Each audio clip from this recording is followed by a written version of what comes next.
hello, you wonderful scruffy lot. How are you? I hope everyone is well. And jokes aside, yeah, I'm just trying to be positive, and I can't find any positivity at the moment. I'm still seething, I'm still raging, I'm still angry, I'm still hurt. Deceitful VAR, Premier League, PGMO, anybody who wants to listen, I don't care. Even ex-referees that have retired, you're all getting abuse.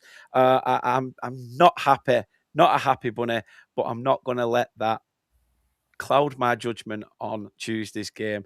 We've got to park it. I think that's what the professionals will say anyway. It's done. You park it. We move on to the next game. It sounds very Sean Dash, but I'm not. I'm trying not to think in that sense. We've both of our teams have been in that situation. Not again. But yes, this is the Everton match preview. Obviously, playing them on Tuesday night should be a very interesting fixture. Burnley's first visit to the Hill Dickinson Stadium as well. One I'm looking forward to being in attendance as well. And yeah, Bex is here. Bex is in the building. Fresh back from a weekend in Costa del Dundee, and then comes here to chat about Everton. Yeah, I mean, how have you been? How's things? I'm very well, thank you. Yeah, I just got back from an incredible weekend in Dundee, and what a match we chose to go to. Yeah, life is going well. Bit hectic with uni and everything, but yeah, we're getting there. Nearly finished now, which is very exciting. Whoop, whoop. Third year's You'll nearly get there. done. So obviously you've been, well, you are, not have been, but you are an Everton supporter as well. Yeah, I mean, give us a gist of your thoughts on your season so far, and what how you think it's going to look going forward until the end of the season.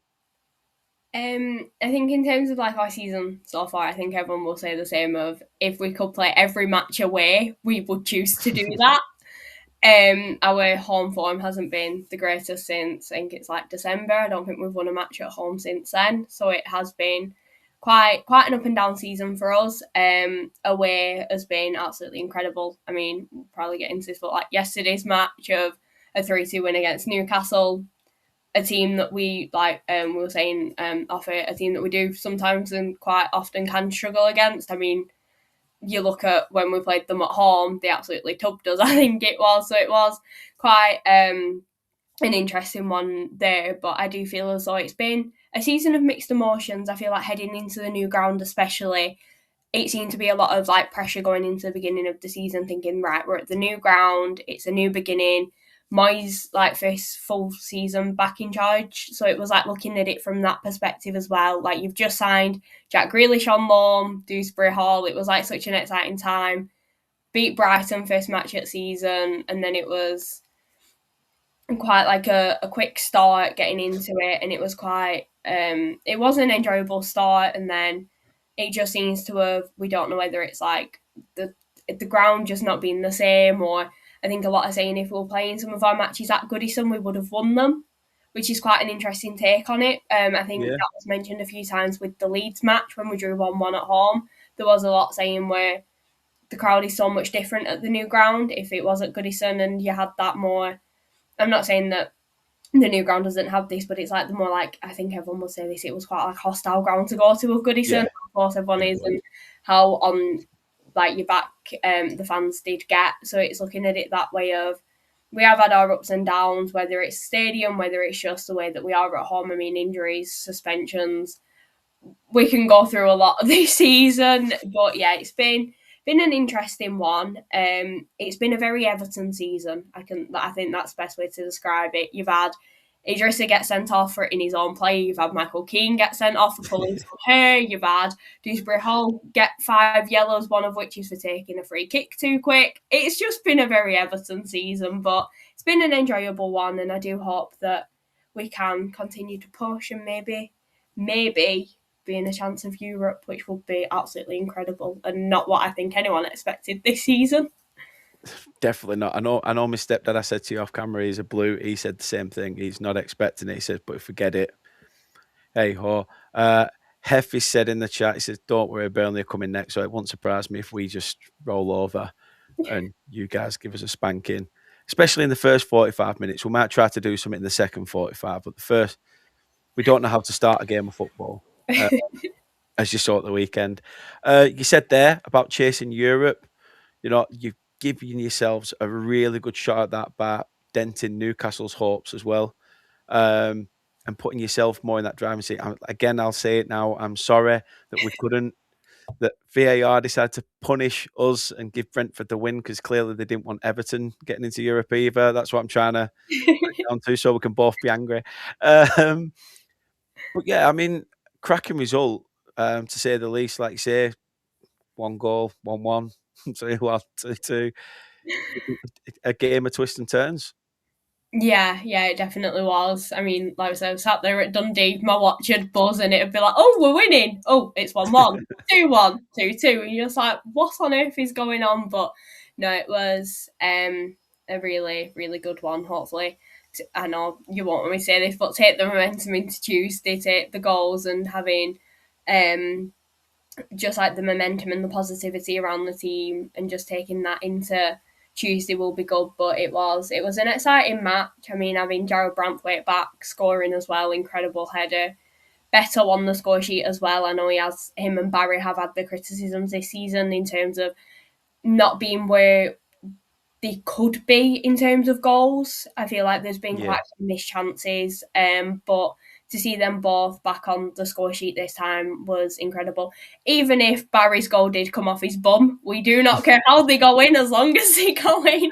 But yeah, it was a positive performance from everyone. I mean, Illiman and Dye and Dewsbury Hall are two incredibly talented players. I think there's like the video of Illy just going past one at Newcastle players and everyone's saying it's quite mean of Illy what he does, but he does what he does. And I mean, a world class save from Pickford, which I think we can all say is a good contender for save of the season in the dying Without minute. doubt, without doubt, that was a real like just how he gets that with how much venom there is from the shot. The shot comes in first, it's hit cleanly.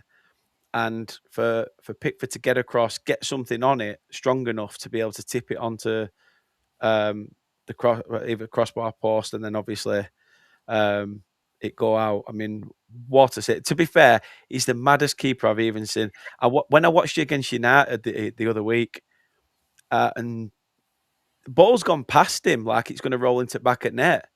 And he's already up celebrating because Tarky's cleared it behind him off the line. He's still already up it. Fans going, ah! And it's like, what are you doing? Like, that could have rolled past you. And he's absolute madness. But I think that's why he gets the nod at, like say, at the top level, international level as well. You can just see the credentials of him. Absolutely amazing keeper. I've got to give it to Kieran Dewsbury Hall as well. I think he's an absolute quality midfielder, a bit of an unsung hero, and people don't give him the credit that he deserves enough for the sort of play that he creates and makes. But yeah, it's been interesting to watch. Like, I've watched Everton a few times this year because Steph was like, "Oh, can we watch Everton? Can I put the game on?" I'm like, "Why do you want to put me through this?" And then I realise I'm a Burnley fan. And I think, well, it could be worse. But like I said, it's Heffy says there it was a good save. I've got to mention my little girl who's put "Love you, Daddy," and then 6-7. I'm not doing it, but still, yes, I know what you mean. I ain't doing the arm thing. Not happening. Dan, who's usually on with us, has said, hold it, hold it, hold it. Where's the good looking Dan with a bald head? I mean, I'm here. I've just got an hat on. But if you want to be the other Dan, and you're up in Newcastle, mate, so you just sit back and relax. I don't lose track, mate. I don't lose track. I'm not Stockley Park.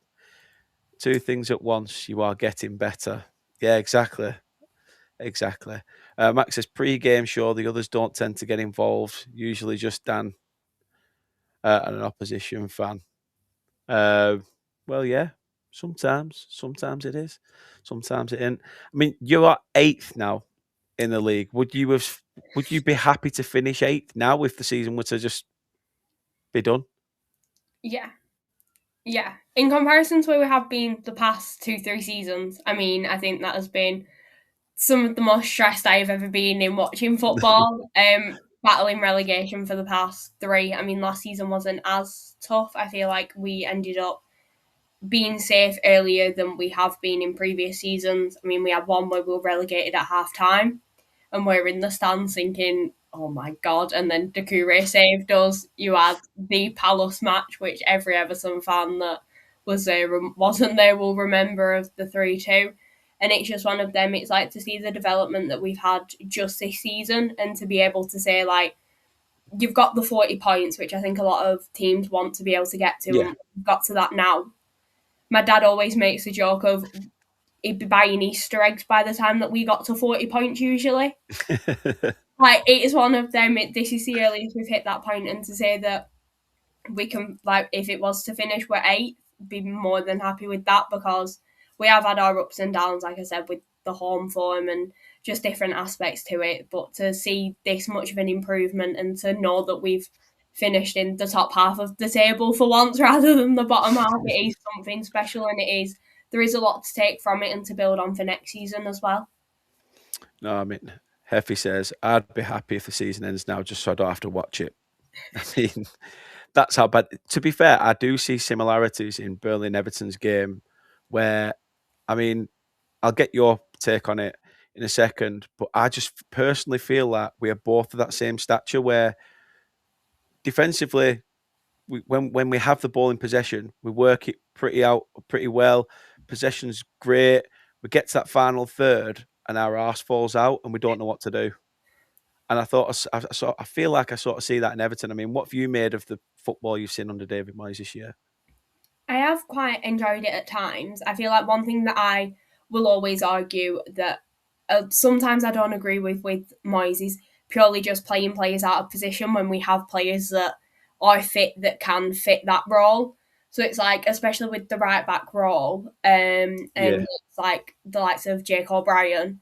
Like, this isn't anything against Jake O'Brien or anything, but he isn't a right back. He is a centre back, and that is where he is best played. And there are some times where you can see little blips of when you know he's not like a right back, if that makes sense. So it's one of them, when you've got Nathan Patterson on the bench, you might as well start him. If it's one of them, if he can't last the full match, then you make the sub. But I feel like having someone starting in that position will benefit us a bit more. But I feel like that's just one thing that I think every manager does it, and you'll see it across every single league. But that is one thing that always bugs me, of just play the players where they are meant to be played.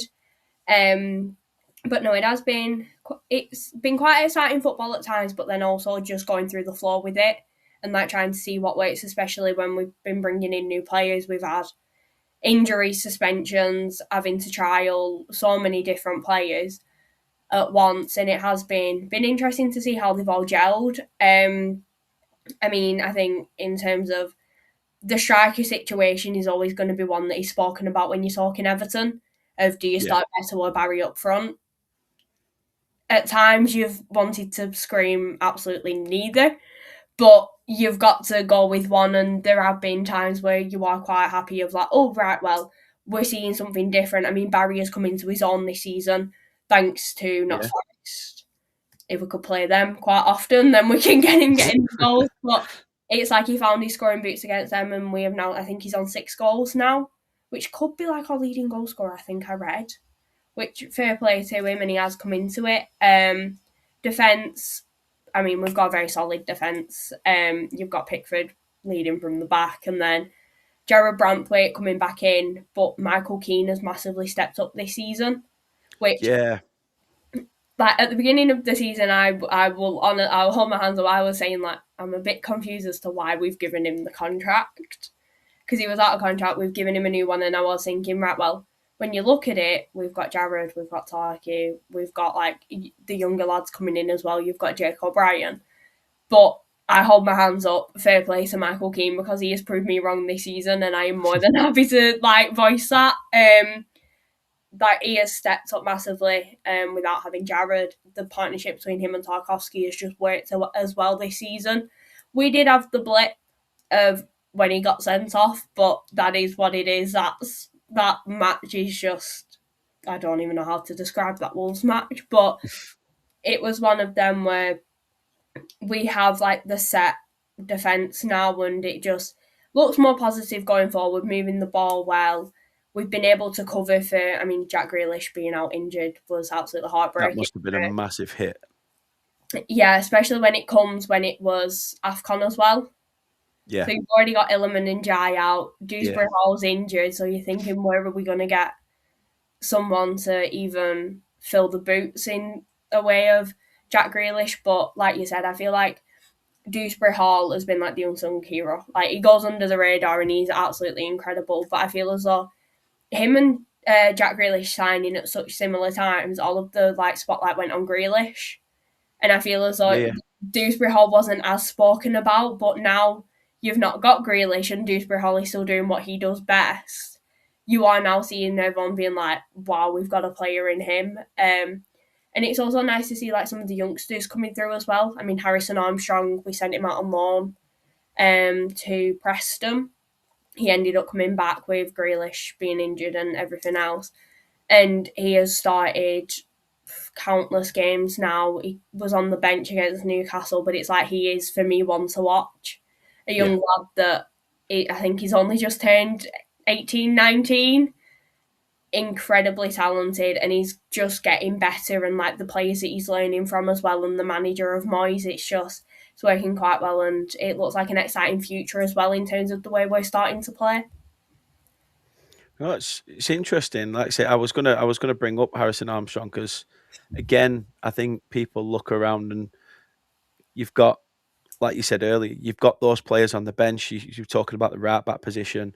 You know, I think Coleman was on the bench as well against United, and I thought, oh well, why is he not playing at right back and all this sort of stuff? And to be fair, my stepdad was like, I'm surprised Coleman's even still in the like squad. To be honest with you, like he'd been there for years. I said, mate, Leighton Baines is on your backroom staff. I said, if he had an Everton kit on, you'd probably put him at left back as well. I said, you're so stuck in your ways.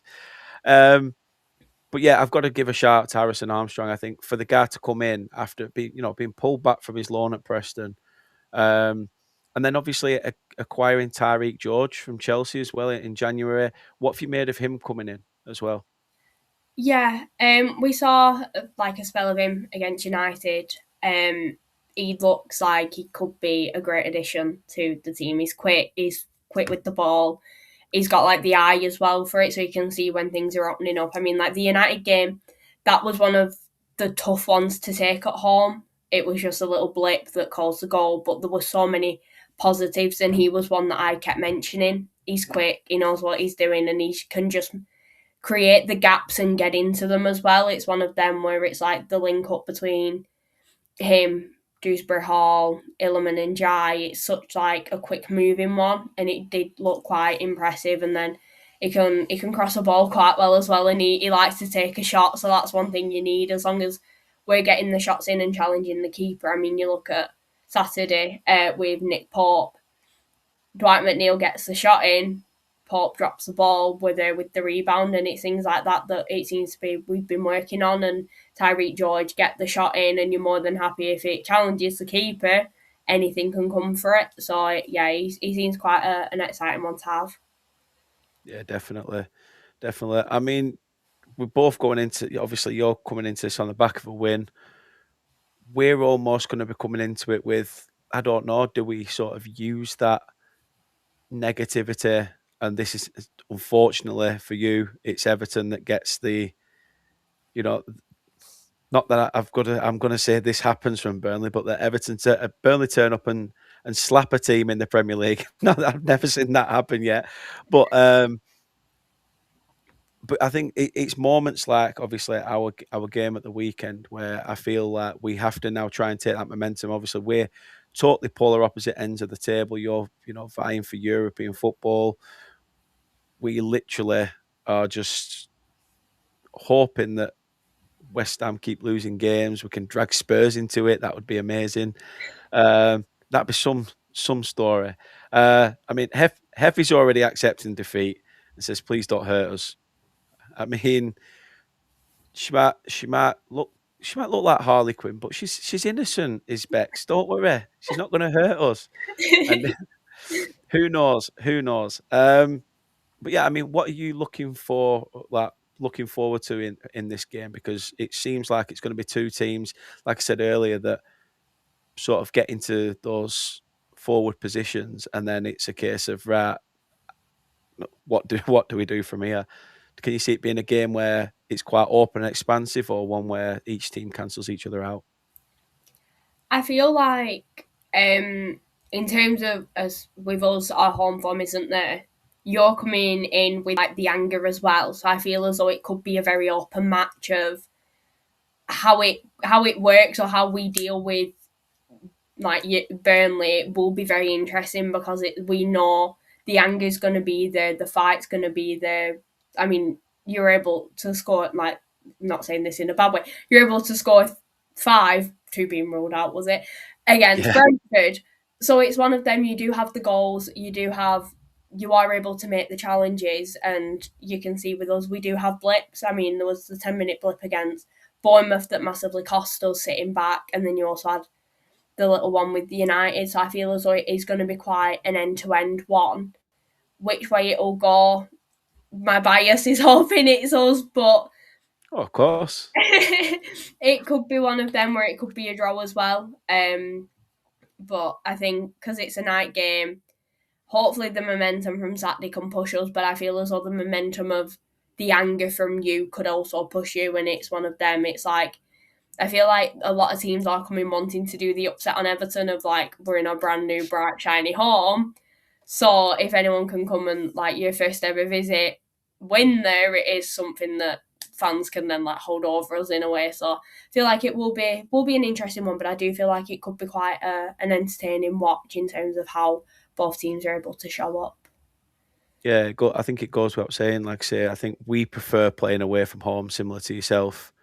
Um, gone are those dash days of Turf Moor being a fortress, and we're managing to snag these 1-0 results and things like that.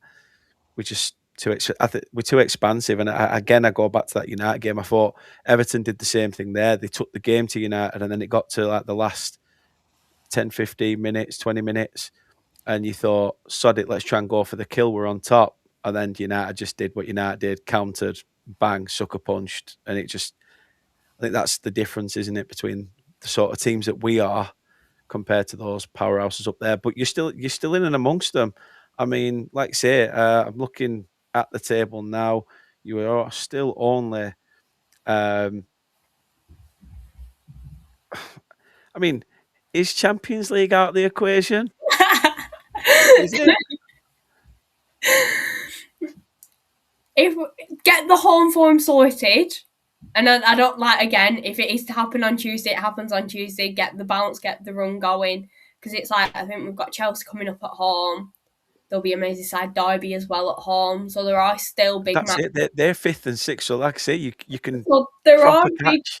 big ones coming up that we could actually. Could you imagine Everton in Champions League? I think you wouldn't hear the end of it from me. It'd just be me in the group chat constantly like, oh my god. Knowing your luck, you'd be the one stood in the centre circle, shaking that giant flaming football with all the stars on. You'd be in and amongst it. You won't be sat in the stands. I'd see your Instagram picture would be you taking your picture of the brick that you've got at Hill Dickinson, and then it'll be you waving the flag on the pitch, and I'll just be like, okay, how she wangled that. But I mean, Fulham winning today, obviously, as well, didn't help you because they're level points with you now. 7 draws. In and around you, like say Brentford have only drawn 4, Fulham have only drawn 4. Do you really need to be turning them points into wins, don't you? And hopefully pushing forward. I mean, you've had a few years of change, haven't you? You had all the money changed over. You've had Fleming, Koeman, and Ancelotti, and money's been spent, and it almost feels like David Moyes has come in, and it's like he's not had the financial backing that these guys have had. I mean, what's next for Everton? What's in the pipeline for next season? Obviously, taking whatever position you're finishing out of the equation. What do you think Everton need to do next season to push on, really kick on? Yeah, like you said, with like the ownership and the money and everything, like we did get the takeover done last season with the Friedkin Group taking over, and I think that they have been able to inject a bit of money into the club in terms of the summer and January transfer window. I still think we are relying quite heavily on loans. When you look at the squad, which is quite interesting. So it is one of them where hopefully I think every Everton fan wants us to sign Jack Grealish, and whether that can Yeah. happen or not is another thing. But I think everyone is seeing his like post at the minute of how much of an Everton fan he has become since he's joined the club and how much backing he has from the club and everything like that. So I do feel as though it would be nice if we could sign Jack Grealish. I think that would be the dream for everyone. But I feel as though it's going to be interesting to see the likes of Tyler Diblin, see how he can develop into Yeah. next season, because I feel as though this one has been quite a difficult one for him to be able to break through. But when you like look at the team, and this isn't any offence to Tyler Diblin, you've got Illiman and Jai, you've got Keenan Dewsbury Holland at the time, you had Jack Grealish. Tyler Diblin, I don't like. He did have his chance during AFCON when it was like Illy's out and things like that, but your front three of them three, no one was touching them. There was no chance anyone was going to try and even challenge for that spot while they were performing as well as they did. So it will be interesting to see what he can do next season. In terms of like, it will be interesting to see how we work transfers. I know the likes of Merlin Roll will be going back. Like I said, depending on Jack Grealish, Tyreek George as well. We've only got him on loan. So it will be interesting to see how we are able to balance that, and hopefully we can maybe go and spend a bit. It'll be interesting to see who we get rid of. There's been lots of talk around whether Nathan Patterson's going to go in summer because there has been interest in January from abroad for him, I think. So it was interesting on deadline day. There was links with that. So it will be interesting to see what we can do. I do feel as though a striker will be, again, I feel like we say this every year, a striker is a priority. Yeah. Again, no offence to Beto and Barry, but it all depends on what can happen with them two next season. But I do feel as though adding strength in that area is important, and it'll just be I think it's just to see how it goes with Everton. I don't think it's like you can say as much as you want about what we want to happen, what we think could happen, but it's Everton and they could do the complete opposite of everything I've just said. So it will be an interesting one. Hopefully keep pushing depending on what happens this season. Like if we are to get Europe, I feel as though adding into the squad would be crucial to be able to make sure that we can at least compete in both and not take the drop of right, well, we end up playing in Europe and then it affects our league performance like we have seen with other teams in the league. So the dream is there. Whether it'll happen or not is another thing, and whatever will happen in summer will be an Everton thing. But yeah, it's going to be interesting, and hopefully we can continue to see something exciting. But I know I've seen a few wanting potentially. I've seen comments about Moyes in terms Yeah. of making a change in summer, which for me, I don't want to see happen. Is one of them. Mm. We're building a team around Moyes and like the way he wants to work it, and we've seen the impact that we've had on changing a manager so often and not Yeah. getting the right appointment. I mean, the name that stands out for me there is Rafa Benitez. Mind-boggling why we got I'm not him. even going to mention the player that was honestly for me wasted so much. Davy Klassen. What was he? Was he even a footballer? Like, So I feel as though like keep Moyes, keep that momentum going with him, unless anything is to drastically change from now, which touch wood it doesn't. But you can't predict football at this point, and you definitely can't predict Everton. I mean, Max says there when you're talking about a striker, would you take Calvert Lewin back? See, I've had this. Me and my dad speak about this quite often, and with the delivery that we currently have within the box of the crosses coming in from Illy, the skills from Dewsbury Hall, I feel as though Calvert Lewin would have been the perfect candidate to have as our number 9. The rule he was taught under Carlo Ancelotti of the one touch would have been incredible this season. Yeah. But with how many injuries and what happened with the hot like with all of that, I feel as though it was better for him to step away because he's been at Leeds now. Don't think he's had an injury, so whatever was going on with us, it's quite an interesting one. Would I take him back? Probably not. Would I have liked to have seen him stay just to see how it would have worked with him? Yeah, but I feel as though that's like that time has been done, and it was enjoyable while it lasted. But we've got Barry and him scoring goals with his bum now, so onwards and upwards. I mean, Lee says you can take Foster and Brozier if you want. I'm not being funny, Lee. They had Brozier and they couldn't wait for him to bloody leave as well. So yeah, I don't think they want Brozier back. Who do Burnley need to watch out for on Tuesday night? Who would you say is the threat? Oh, Illiman and Jai. I rate him. I rated him at Sheffield United. To be fair, I wanted him personally myself. Just stick him at corner of my room. Not even play for Burnley. Just stand there. But, no, I think he's a top quality player. So yeah, I don't blame you. Do not blame. A personal favourite of mine, James Garner. Coming He's to a his workhorse, him. He does not stop running. He honestly absolutely love Jimmy. He's incredible. He's come into his own this season. He's been getting goals, getting the assists, and I feel as though he's going to be one to watch because he just doesn't stop. I don't know how he does it. I'd be out of breath just doing one lap at pitch, never mind doing a full 90, and he just keeps going. Yeah, he just literally epitomises of what the old school Everton used to be, like the likes of like Osman and Arteta in that midfield. And I'm not going to go as far back as Alexander Pistone and all that stuff. I'm not going to go down that route. But Max shocked that there is Everton fans that think you should replace Moyes. Like you say, says their fans are nuts. But with PSR, can't see Everton making the transfers needed to break into the top six. Who knows? Like you say, you get that European spot, and there is players that will want to play European football and push for that. Like, I remember, years and years back, Everton and Fulham that always seemed to qualify for Europe, or one or the other would miss out on Europe. And I'm going back to probably when Fulham were qualifying with Andy Johnson up top. So Everton decided to buy Andy Johnson, and then then they'd qualify.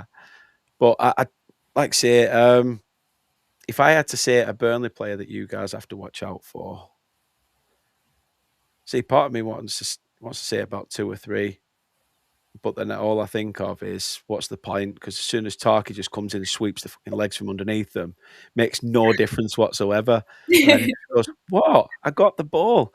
I don't know. I think it could be a quite interesting battle between Tarky and Hannibal. If Hannibal starts to get forward, Hannibal for me has been an absolute standout. First name on the team sheet. He's definitely going to be one of the key players that we lose if we get relegated. For me, he's an absolute psychopath, but he's again one of those players you want in your team rather than against. A bit like Barnes back in the day, not now. But Max says, come on, Dan, look at the spending power and pull of City, United, Chelsea, Liverpool, and all of the teams that are up there. Yeah, but we don't know what's happening with City and all their charges. Liverpool they don't tend to, they've done their spending. They probably won't spend again now for another 3 or 4 years. They'll get the odd player come in. United, I think, will blow all their money on Cole Palmer from Chelsea. Chelsea will have like this 37,000 youngsters turn around like they have every single year, where they loan about 36,000 of them out and the other 1,000 are on 7-year contracts and something stupid because Chelsea somehow seems to just get away with murder. But who knows? Who knows? That this is why I was going to say this is why we like the Premier League, but I don't right now. Yeah, it's tough. I'd have to say Hannibal for me is the one that you need to watch out for, and it's not just in terms of like the attacking intent. It's the way he can sometimes pick out that pass. I mean, the equaliser at the weekend, he's just had a bit of a mazy run on his own. It looks like he's about to fall to the ground, and he still somehow gets enough on it to whip it into Zian Fleming. I just love him. He's nuts. He's mental. But and to be fair, somebody I know put a football bet on, and everything came in apart from Hannibal to commit a foul, which is really shocking because he either commits a foul, gets booked, just yeah, like Lisa said, Hannibal is absolutely fantastic player. Got to keep him next season. I don't think he'll be here if we go down. And Max says nothing will happen. We sit here. Premier League love him too much. Well, it's gone on far too long as well, hasn't it? Far, far, far too long. A bit like we'd say, Scott Parker and Burnley is just a marriage that needs to just end. Um, but no, if you had to give a scoreline, then obviously you go in on Tuesday. Yeah, it was meant to be a Wednesday game, weren't it? And then it got moved. Pain in the arse. Again, another bugbear with the Premier League, shifting games and pissing fans off. But yeah, Tuesday night game under the lights at the Hill Dicky. How do you think it'll be? Oh, I'm gonna say 2-1 to Everton. Hey, why not? Why We not? need, I'd take a close game like that. yeah, we need a win. I feel like they know that definitely. Like you're saying, in terms of moving matches, we've not had a Saturday 3 o'clock kickoff since maybe like October. Really? It's really bad. We've not had. It might not have been that long, but we've not played a 3 o'clock kickoff in so long, which benefits me because I can go to the night matches, but they're not that good. Some of them. But yeah, it's gonna be quite an interesting one. But yeah, hopefully we get a win. Bit of momentum and the Champions League pushes on. Hey, dare to dream, dare to dream. I'm daring to dream we can get ourselves out of it. I know it for me personally, I think it's too little, too late. Um, you know, I think as well, it's that sucker punch of what happened yesterday. That we could have gone 5 points behind. Forest to get ourselves out of it. Really try and push with these next couple of games. Like I say, I think we've got you guys, Fulham, and I think it's Bournemouth. So I thought, with those games in March, I'm not saying, I don't know why I'm sitting there saying that they're winnable games when you've only won one game in 19. Typical, pessimist Burnley fan, gun to my head, thinking I'm, claret tinted glasses and all that. But no, I think, I think it could just be another like the weekend. I'm going to go for a Desmond. I'm going to go 2-2. And it wouldn't surprise me if Everton are 2-0 up at half time and then Burnley just somehow come back and get a point. And then we're still pissed off because it's not enough and we still aren't going to get out of the relegation zone and it's just heads dropped. But again, you'd always take a point on the road, no matter who you're playing in this absolute dog shit league that doesn't want us here anyway. So, Sodom. No, Bex, thanks for coming on. Really do appreciate it. Tell people like what you do with Her Game Too and stuff, and yeah, just tell us a bit about yourself and where people can find you. Well, thank you for having me on. It's been really Anytime. enjoyable. It's nice to talk. Do a little preview ahead of Tuesday, in which we will still be friends after it. Yeah, I'll just be angry about Burnley and the way they play, so don't worry. There'll be nothing bad there. Yeah, so you can find me on Twitter and TikTok, which is _Rebecca_shot_. I am also the Her Game 2 ambassador for Accrington Stanley. Up the Ake. Not to confuse anyone, I do support 3 teams, as you do. But no, so all of the Her Game 2 content can be found at ASFC Her Game 2, in which we do have a few posts going out this week ahead of International Women's Day on Sunday. So that's very exciting. And then, yeah, you can just find me doing social media for Accrington and just taking random trips to Dundee and watching Everton. Hey, see, at least we've got ties though, because we obviously have, some sort of affiliation with Dundee as well. So technically, I'm gonna say closet claret underneath. You'd be like, I don't think so. Accrington's as far north. That's it. Any further, and it's Liverpool. No, thank you very much. Really do appreciate it. People do go check out Rebecca's work as well. I think she does some amazing stuff, and she's really put herself out there, especially in the football sort of scene. And some of the stuff you've done with Ake, I've got to say, has been amazing as well. Like I say, so keep it up, keep doing what you're doing. And for you guys, get your predictions in. Let us know how you think this game's going to fare. Let us know in the comments. If you're listening on the podcast as well, please do let us know what you think. If there's anything you want us to add to these sort of like match previews at all, I am always striving to do something better or get better or just whatever. Even though, as you can tell by the way the fans are, and Claret's in the chat that are all saying that this league is shit and blah blah, it's a mess.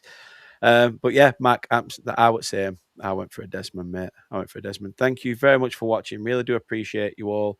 And yeah, we'll be back. Well, oh no, we've got a weekend off. There's no football at the weekend, is there? So after Tuesday, we'll probably do a review for the game, depending on what happens. But yeah, until next time, thanks for watching. Up the Clarets, and yeah, let's enjoy no VAR in the Championship next season because that's where we're heading. Whoop! Take care.